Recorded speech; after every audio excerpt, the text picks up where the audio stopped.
My 35-year-old female father, 68-year-old male, moved to a different country 8 years ago. He tries to visit whenever he can, and I try to help him have as much of a relationship with my children, 9-year-old male, 5-year-old female and baby girl, as possible. Whenever he visits, however, he tends to act a bit entitled. He either sleeps or hangs out with his old friends in the mornings and afternoons, doesn't help me with anything I ask him to, and then gets annoyed when he wants to do something at 9 p.m. and the kids are too tired. His excuses are always that he's exhausted from travelling and deserves to get some rest and spend time with friends he never gets to see anymore.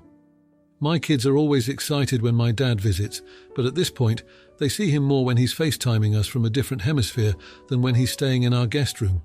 Anyway, he's visiting us now to meet my youngest daughter, who was born in September. He got here 2 weeks ago and will fly back home in a few days. I've been trying to get him to spend more time with my kids this time around, but he still goes out a lot. My older daughter had her first ever school play on Saturday. She was really excited about it and invited my father. He promised her he'd come. The day before the play, my father went out with his friends and didn't come back until 3 a.m. The play started at 11 a.m. and we had to get there 30 minutes earlier. In total, he must have gotten about 6 hours of sleep. When we, my dad, my husband, my son and I, got there, we sat in one of the first rows. My daughter had asked us to. The play was 40 minutes long. My father fell asleep less than 15 minutes in. I woke him up. He slept again. He snores loudly when he sleeps, so I kept waking him up whenever he slept.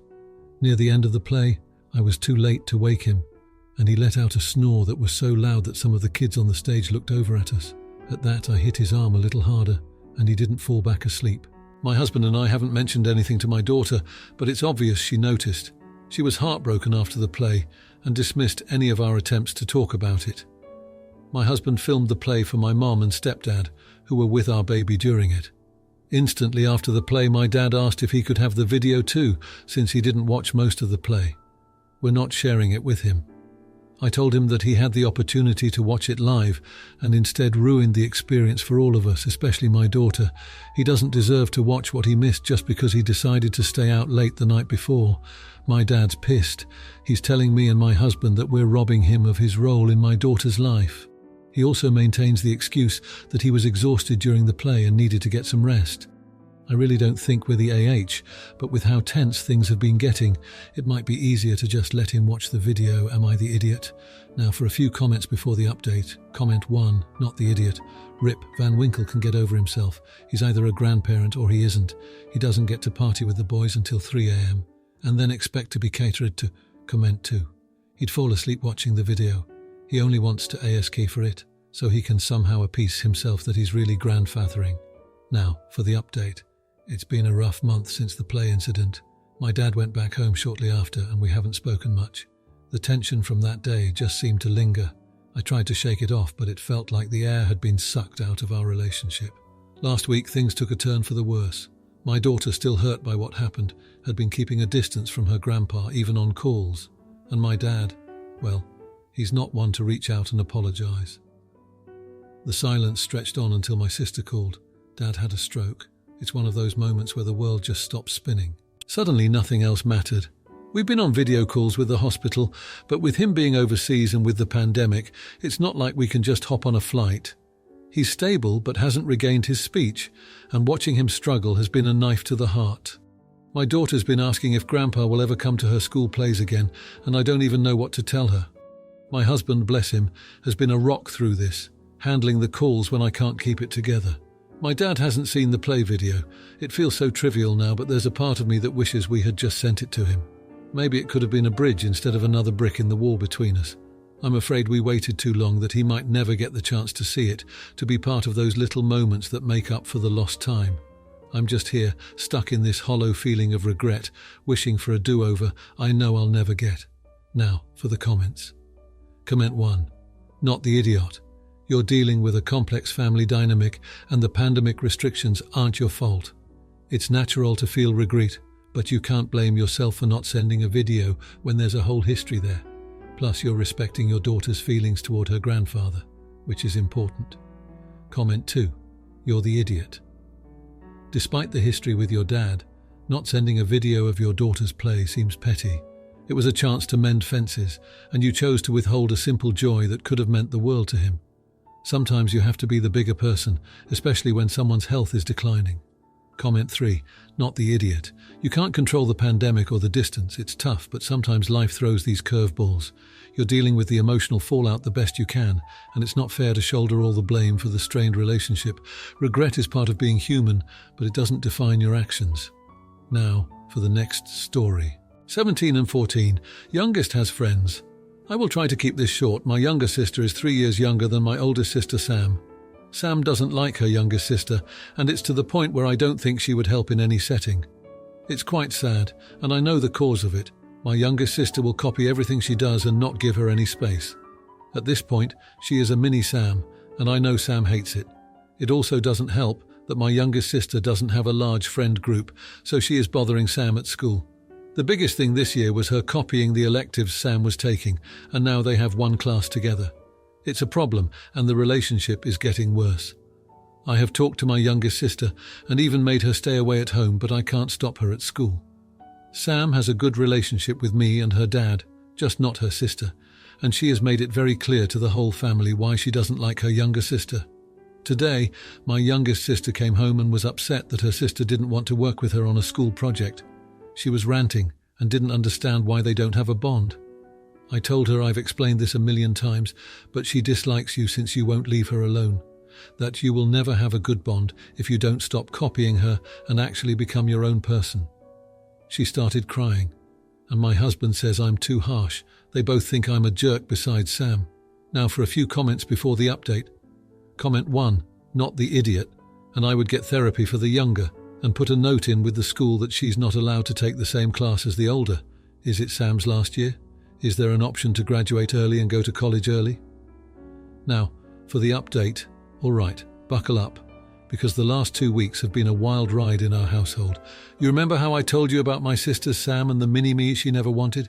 Well, things escalated rapidly. 2 days after I last posted, mini-me, let's call her Alex to make things easier, decided to pull the ultimate copycat move. She dyed her hair the exact shade of purple as Sam. But here's the twist. She had an allergic reaction. It was bad, like her face swelled up and we had to rush her to the ER. Sam, who initially was furious, was scared out of her mind for Alex. Nothing like a health scare to force a ceasefire.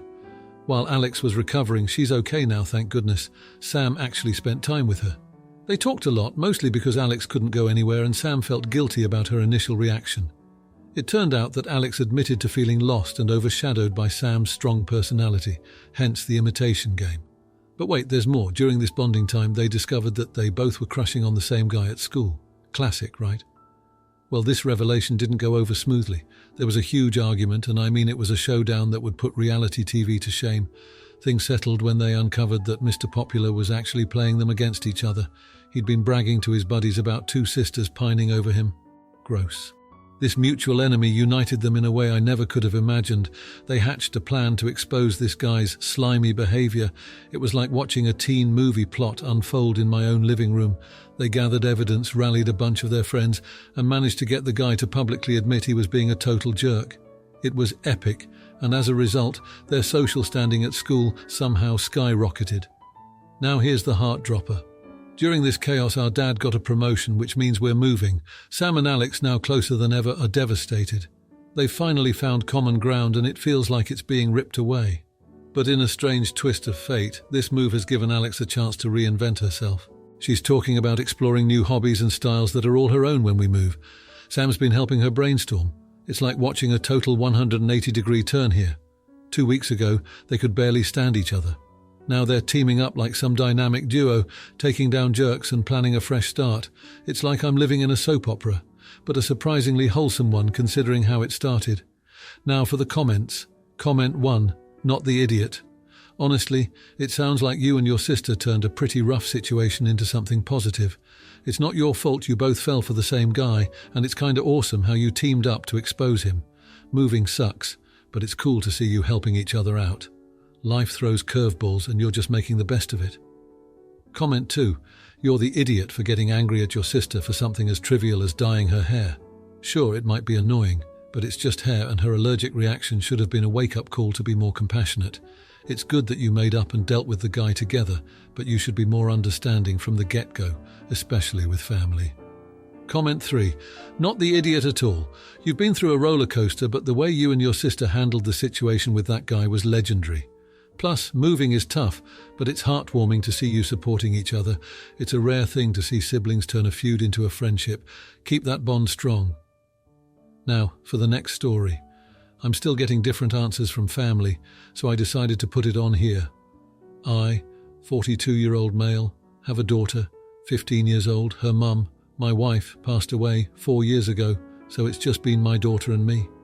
My daughter is in the early stages of her eating disorder recovery. A thing with eating disorder recovery is that a lot of people have safe foods. My daughter's 2 main safe foods are popcorn and chicken breast, and she'll always eat those. Well, on Thanksgiving, we always go to my mum's. Considering my daughter is pretty early in recovery, we weren't going like usual.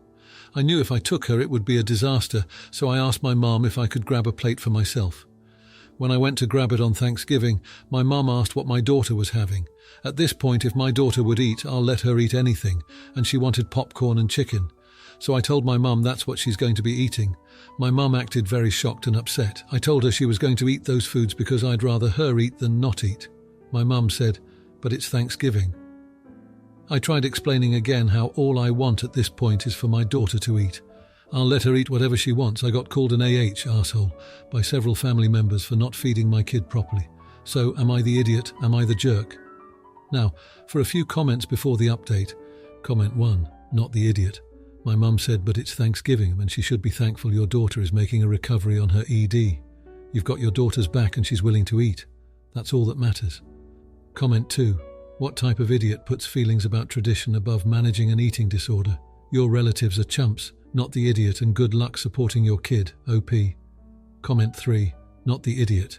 You're doing the best you can with what you've got. Anyone who can't be bothered to understand is an AH. Now for the update. So, things escalated pretty quickly after Thanksgiving. I was not prepared for the chain reaction that all of this would set off. The day after Thanksgiving, my daughter disclosed to her therapist that the tension at dinner had significantly increased her anxiety around food. I felt like I'd failed her by not creating a safe enough environment. Her therapist, who's been guiding us through this recovery journey, suggested an emergency family session to address the toxicity and educate the family. We set up the session, and I invited everyone who was at Thanksgiving dinner. To my surprise, everyone agreed to come. I think they realized the gravity of the situation after seeing the fallout. The session was intense. My daughter bravely expressed her feelings, and her therapist did an incredible job mediating. There were tears, there were moments of understanding, and there were apologies, especially from my mother. But here's where it gets wild. My sister, who'd been one of the main critics, broke down and confessed that she'd been struggling with an eating disorder herself for years. She'd hidden it because of the same family dynamics we were trying to address for my daughter. That was a bombshell. It completely shifted the family's perspective, and suddenly there was this outpouring of support for both of them. Fast forward a week, and we've started to implement a family-wide plan. Everyone is pitching in with meal prep and ensuring that there are always safe food options available for my daughter, and now for my sister too. We've decided to start a new tradition of weekly family dinners, where the focus is on being together rather than what's on the table. The biggest shock came just a couple of days ago. My ex-wife, who's been pretty hands-off with our daughter's recovery, called me out of the blue. She'd heard about the family therapy session from our daughter and wanted to be involved. She admitted that she's been in denial about the severity of our daughter's disorder and is now committed to co-parenting more effectively. We're setting up a schedule for her to attend therapy sessions with us. In a strange twist, it feels like this whole ordeal has pulled my fractured family closer together.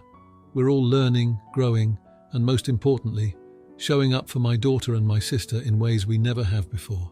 It's still a tough road ahead, but I'm cautiously optimistic that we're moving in the right direction. Now for the comments. Comment 1. No idiots here. It's tough when family dynamics collide with health issues, but it sounds like everyone is trying their best now. The therapist intervention was a game changer, and it's great to hear that the family is unifying to support the daughter and sister. Weekly dinners focused on togetherness rather than just food are a fantastic idea. It's a journey, but it seems like you're all on the right path. Comment 2. You're the idiot for letting it get to the point where a therapist had to intervene. As a parent, you should have been more attentive to the signs of your daughter's anxiety and taken steps to address the family's approach to meals and support. It shouldn't take a crisis for a family to come together and make everyone feel safe and heard. However, it's good that you're now making an effort to improve the situation. Comment 3. Not the idiot. The important thing is that the family is taking steps to address the issues now. It's impressive that the ex-wife is stepping up for co-parenting and that everyone is committed to change. Mental health can be a tricky road to navigate, and the fact that you're all working together, attending therapy, and adapting family traditions is commendable. Keep it up. Now, for the next story. Me and my boyfriend have been together for over 5 years. His mother lives in another country, so in the span of 5 years, I have seen her 4 times. When the argument happened, it was the 5th time. She came to our house and we started talking.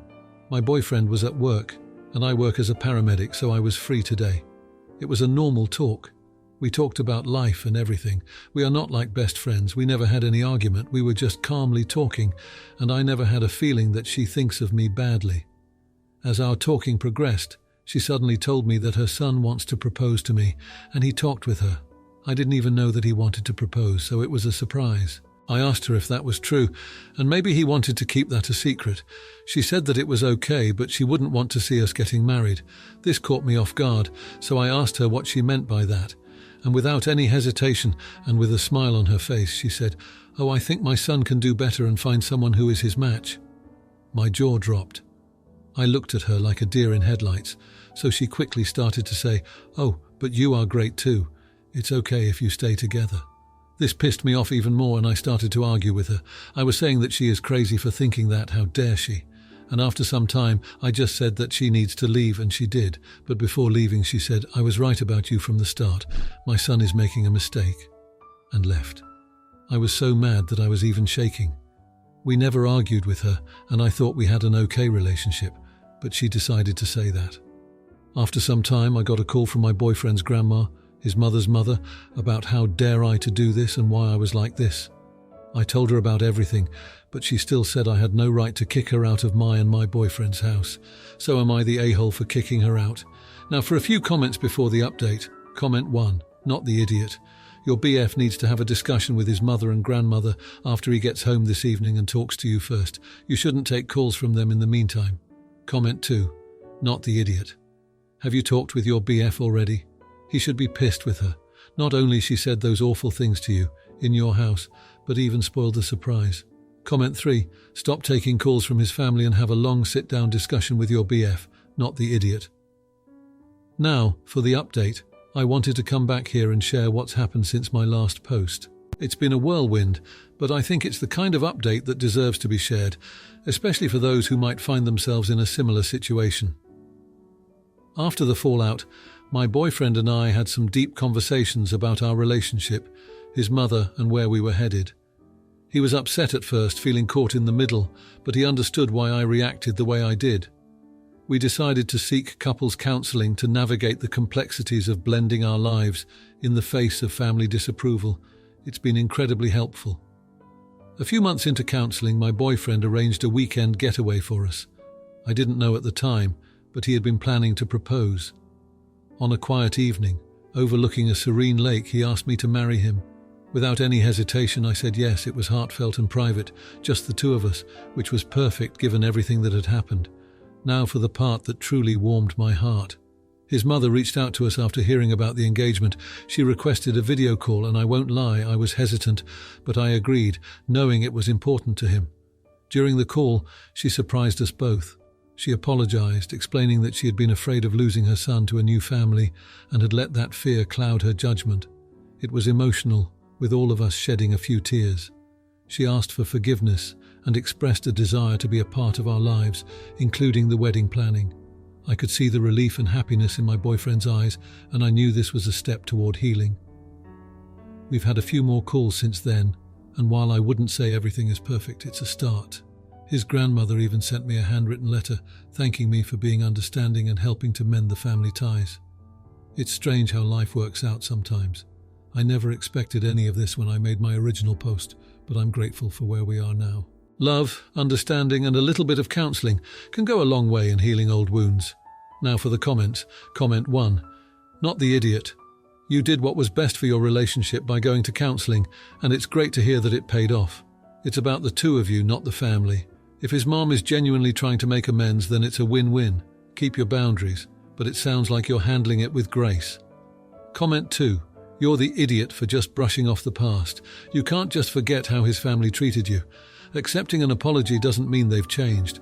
Watch your back and make sure this isn't some ploy to take over the wedding plans or manipulate your fiancé. Tread carefully. Comment 3. Not the idiot, love conquers all. You guys sought help and look at that glow up. Now his mom is on board too. It's like a fairy tale. Everyone deserves a second chance, and it seems like his family is really stepping up. Cheers to new beginnings and your happily ever after. If you liked this video, you'll probably like these too. Also, while you're here, please consider subscribing. It's your support that keeps this channel alive and allows me to make better and longer videos. Have a great day.